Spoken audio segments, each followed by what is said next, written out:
This is Mining Scout on tour at Diggers and Dealers, August 2018 in Western Australia. I'm here with Richard Bevan of Cassini Resources. Richard, it's always good to catch up with you. Thanks, David. Last time we spoke was in March of this year, and you've been very busy. You've done a lot since then, and including a pre-feasibility that is well on track. Could you fill us in on the pre-feasibility, please, Richard? Yeah, so we commenced that in November, and that'll run through probably till the second quarter of 2019. Currently, there's a lot of activity going on. We've got 50 people on site, 6 drill rigs, and you know, there's a big program around the resource drilling, around exploration, also a big metallurgy program which will run through probably till the end of the year. So lots of activity, as well as just the normal baseline approvals and environmental studies that we're doing. Right, and Richard, the PFS, is that based on quite a standard processing method? It is, so it's a typical sulphide ore body, so it's really a grind and float processing, very standard, especially in Western Australia. So we're looking at currently about a 10 million tonne per annum processing plant on site. That'll produce a separate nickel and copper concentrate. We know we get a cobalt credit with the nickel and some gold and some palladium with the copper concentrate, and then that concentrate would be trucked off site. So yeah, reasonably straightforward. It's quite common for West Australian nickel projects. Yeah, sure. And 6 rigs, that's a lot of drilling going on. It is. It's a lot of drilling. It's excellent actually. So there's a big resource drill out. So we've got about a 40,000 metre infill program to move that resource from indicated to inferred, and also from inferred to indicated, and also it'll deliver us a maiden reserve.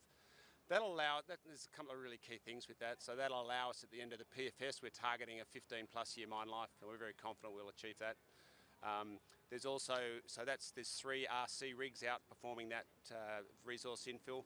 And we've also got 2 diamond rigs out there doing some exploration work and also some resource extension.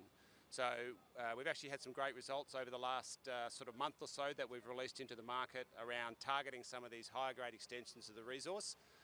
And also some of these regional targets that we think can add high-grade ore into the mine plan and really add some value to the project. And Richard, what sort of depths are you drilling to at the moment? It varies.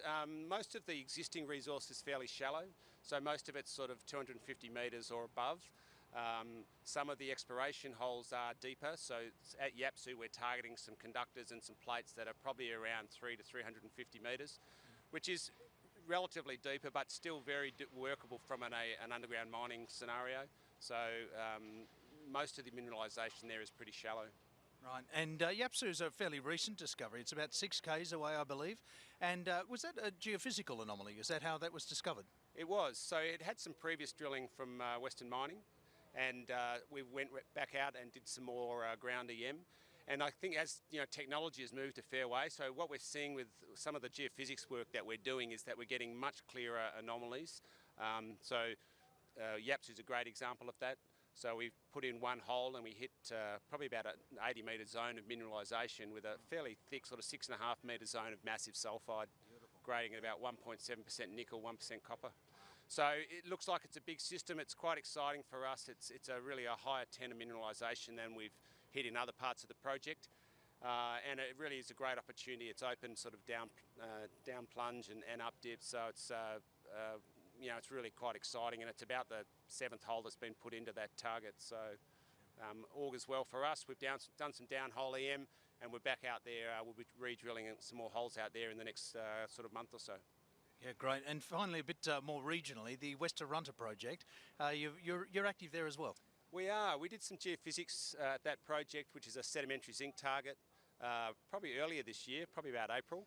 And we've been working towards getting a drilling program underway, and we now look like we've secured a rig, and we should commence drilling there sort of mid to late August.